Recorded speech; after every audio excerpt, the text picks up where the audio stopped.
A lot of guys, they'll get nice leather shoes for the office, sneakers or loafers for the weekend, and once it gets slushy and puddly like winter does here in New York City, a lot of guys just look up winter boots and wind up with something unnecessarily puffy and waterproof like this.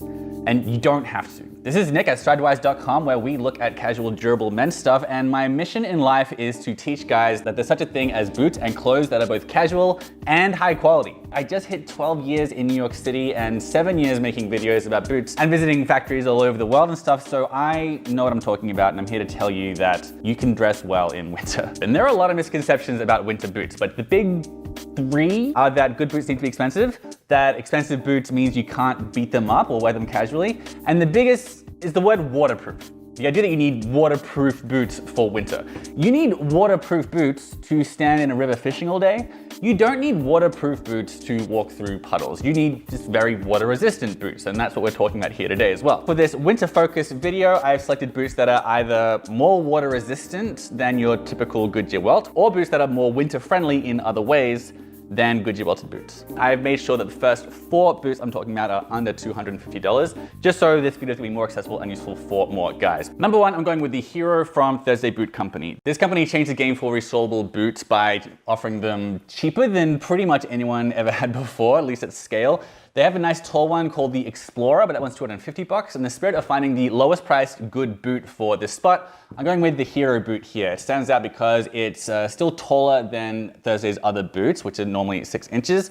And it's made with the Storm Goodyear welt, which is a term you're going to hear a lot in this video. That's basically an even more water resistant kind of the already very water resistant Goodyear welt. This also comes with a really tall, chunky lug sole that's really great for tough terrain. I wore these waxed ones for like a year, so I got this cool kind of aging as the wax wore away, but it comes in a bunch of other leathers as well. So I think this one is their best winter boot. Another boot at this $200 price point, I definitely should touch on Timberland's 6-inch premium boot.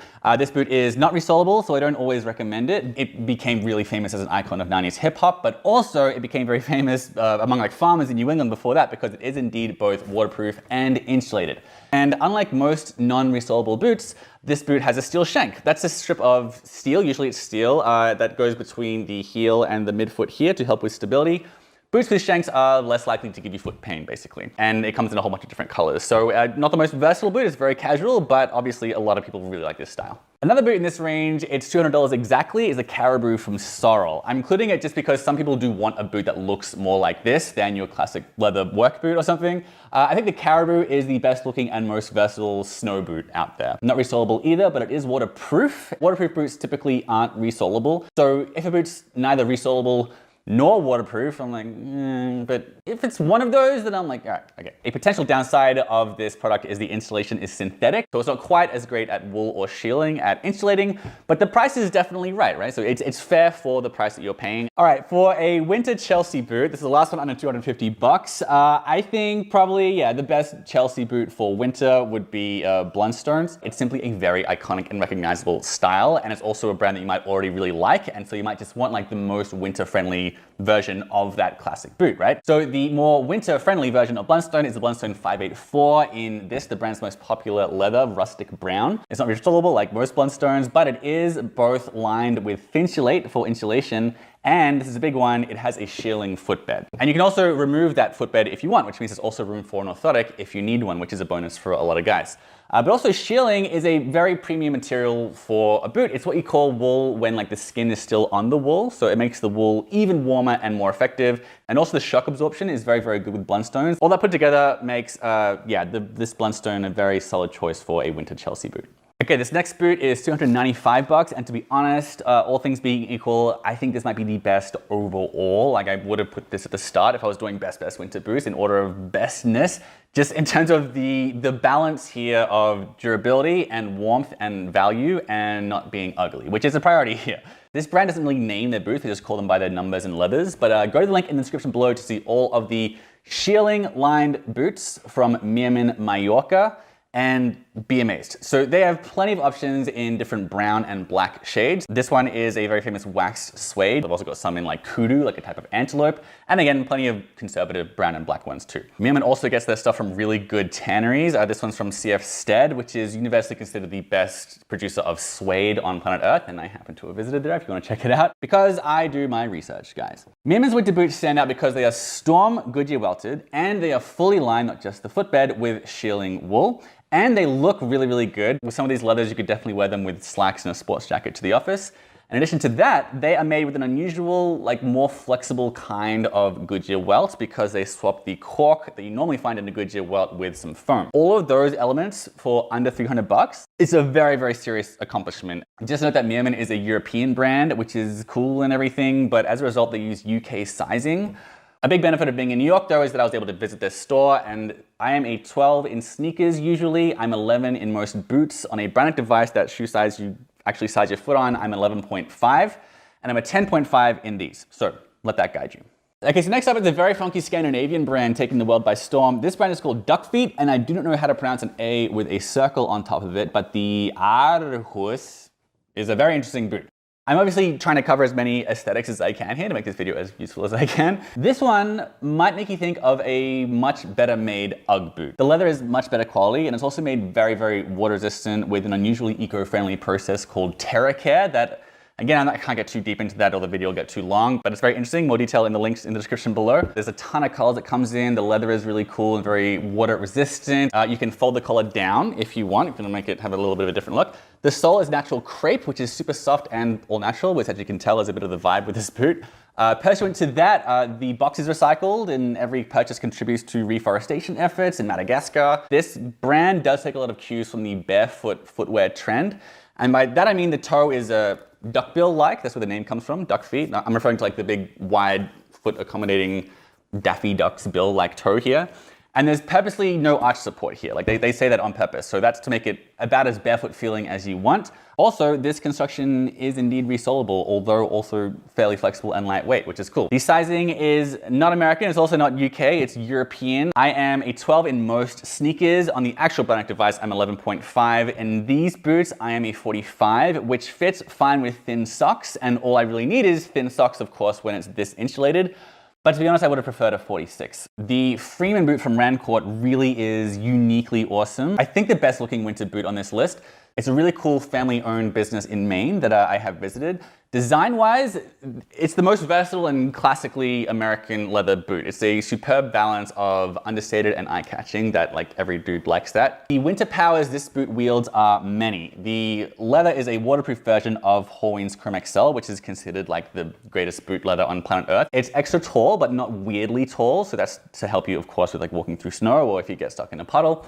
It is fully shearling lined for fantastic warmth that I experienced wearing it all over Canada earlier this year. It has the extra water resistant storm welt I mentioned, and here's the big one. It has this very, very rare sole called Arctic Grip from the boot world's favorite manufacturer of soles, Vibram. I don't know why I don't see this sole more often. I've heard that it does lose its powers after a couple of seasons as the sole wears down, but nonetheless, it's a really, really cool invention that is specifically designed to resist slipping on ice and snow. Obviously, saying you won't slip opens them up for lawsuits when you do and then you die, but I did find it made a difference when I was in Canada in these. The good news is this is unusually cheap for what it is, like an American-made Goodyear welted boot with American leather and all these features. It is cheap because they do not pay guys like me for marketing or anything. Like I'm making nothing talking about this boot, I just think it's really good. The bad news is that another reason why these are cheap is because they are made to order and it'll take 2 or 3 months for them to be made for you, which is why I could not really make a huge deal out of this boot because yeah, most people don't want to wait that long for their boots. Okay, this next boot is also American made, and you might be surprised to learn that this is the most Western style boot on this list and that I could find that's specifically great for winter. And it's made by Allen Edmonds, which is a kind of an unusual choice because that's a brand that's best known for making probably the most influential American dress shoe or business professional shoe, which is the Capto Oxford called the Park Avenue. But this is a very, very casual boot with very, very casual leather that I think will appeal to a lot of guys who haven't really looked at the brand before. Allen Edmonds never says where their leather is from on their product pages, which is weird because I reached out and asked and they told me it's from CF Stead, which is widely, universally considered one of the world's best tanneries. So this is waxed cowhide rough out, which is, that's typically gonna be thicker than suede. Then it's been waxed, so it doesn't look like suede. It looks like this, like it's got this vintage aviator texture. That's how they described it to me. I think it looks really cool, really, really casual. It's got a lot of character. More relevant to this video, the wax makes it very, very essentially waterproof. It's also shearling lined, it's storm Goodyear welted, and also do not underestimate the utility and convenience of a side zip winter boot, because I feel like in winter, more than ever, you're taking boots off of the door and wearing them in the first place more than any other time of the year. So this style, and especially also the ability you get to put the boot on when you're wearing gloves that the zip offers you, all that might convert you to the side zip style. I have a few more options, but this video is getting too long, so I put some more boots in the article in the description below. This is, to cap off the video, the best mock toe boot for winter, and it is also the most expensive on this list, and I'm gonna tell you why. This is the Backcountry from Russell Moccasin. It's a very small outfit in Wisconsin with their DNA in hunting boots and the kind of like marsh and wetlands ready construction that such boots demand. The company's over 125 years old, and a lot of like explorers and pioneers wore them back in the day. The first man to fly solo around the world wore them. Also Harrison Ford wore them, and Zach Galifianakis. There's a lot to say here, but while this boot isn't insulated, they use two very cool and very old-fashioned and very rare and skillful and, dare I say, artisanal methods to make it practically waterproof. And it's not just a 7-inch height, which is a bonus that you should know. One of the big things is that, unlike all these other boots here, your foot is not in contact with seams underfoot, like on the edges of your foot. That's because it's made with genuine hand-sewn moccasin construction. I did a full video on that at a factory in the description below if you want to check that out.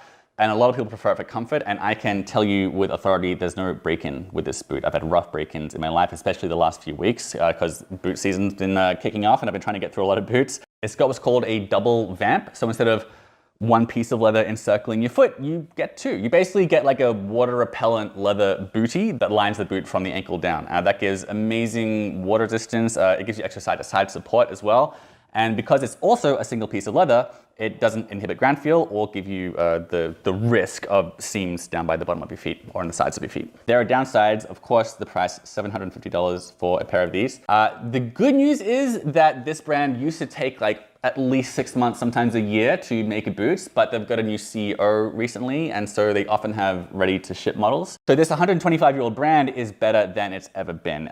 Just don't get picky with like leathers, because some leathers like this one, I had to wait a few months for them to make it. But if you are not really picky about leathers, good chance you can just get a pair right now. So that's a pretty big deal for a brand this size and with this sort of construction. All right, man, that's my list. As someone who has been to Antarctica, I'm aware that there are boots more designed for being in Antarctica, but winter boots that can work for just about anyone, that actually look good. I'm really confident with that list. I spent forever on this. I literally spent 7 years making that list. But let me know in the comments below if you think there's a better, good-looking winter boot that I missed for men. The article's in the description below with more information and pictures and stuff, and a couple more options as well, at least one. And subscribe here as well for more videos on casual, durable men's stuff. I'll catch you for the next one.